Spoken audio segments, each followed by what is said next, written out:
اعوذ بالله من الشیطان الرجیم بسم الله الرحمن الرحیم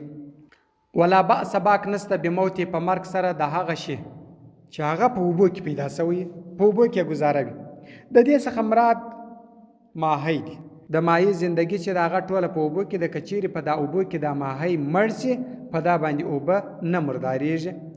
وما هغه لیس چې نوی له دغه شی لره دمون وینه سائلتون بهدونکې او هغه شی چې په دا اوبو کې مړ شي چې هغه وینه نه لري چې بهیږي لکه مچ غماشه مچر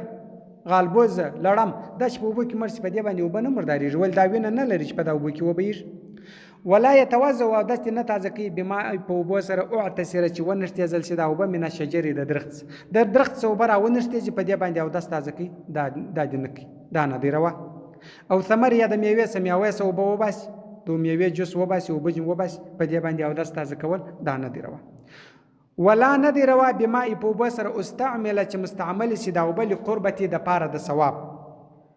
یو سړی او داس لري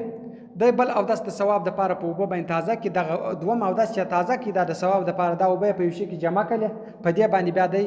بل او داس تازه کی په دغه اوبو باندې چې د په لوش کې راګرځول دي په دې باندې او داس تازه کول جایز نه دي او لرفع الحدث یا اوبه استعمال چې د پاره د پورته کولو د بیا د ساده بیا د ساده یو داس نه لري را لې یو داس تازه کوي په نور اوبه باندې هغه په وشي کې راوګرځولې جامع کړي بیا بل او داس په تازه کی نو په دغه اوبه باندې او داس نه دی روا ولې دا مستعمل اوبه دي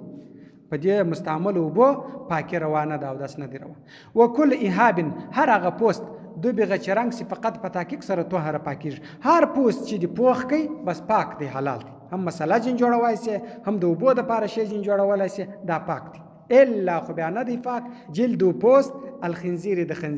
خنزیر پوست نه پاکیږي والآدمی د انسان پوست نه پاکیږي د انسان پوست مردار نه دی د انسان پوست انسان چې دی ډیر مشرف دی نو د دې وجه څخه نه دی روا په دې باندې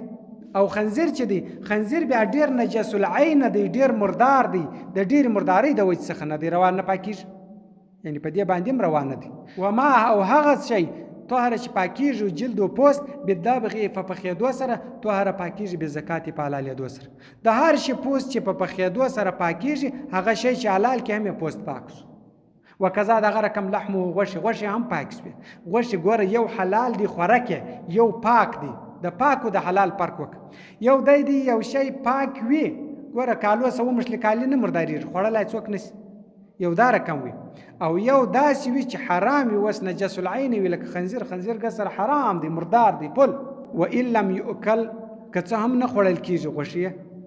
غوښه کڅ هم خړل کیږي نه خو پاکي وي و ما لا او کچیر نه پاکي دی په پخېدو سره پلا بیا په حلال دو سره هم نه پاکيږي ګوره که په پخېدو سره د شیش پوست نه پاکي دی هغه که حلال کې هم بیا پوست نه پاکيږي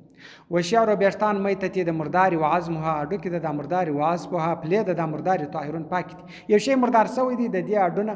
د دې بیرتان د دې پلې دا پاک دي هغه وخت چې غوړوالی نه وي باندې دا خبره یاد ساتئ چې غوړوالی جنکللی وي بیا بیرتان اډو کې پلې د مرداری دا چې مردار سوی وي شي دا هغه بیا پاک دي وکذا دا غرکم الانسان د انسان بیرتان هم پاکیږي لکه هغه د مرداری دا چې پاک دي د انسان بیرتان هم دا رقم پاک دي لکه د مردار دا چې پاک دي غړوالی نه باندې انسان دم د رقم پاک دي امنت بالله صدق الله العظيم وصدق رسوله النبي الامي الكريم ونحن على ذلك من الشاهدين والشاكرين والحمد لله رب العالمين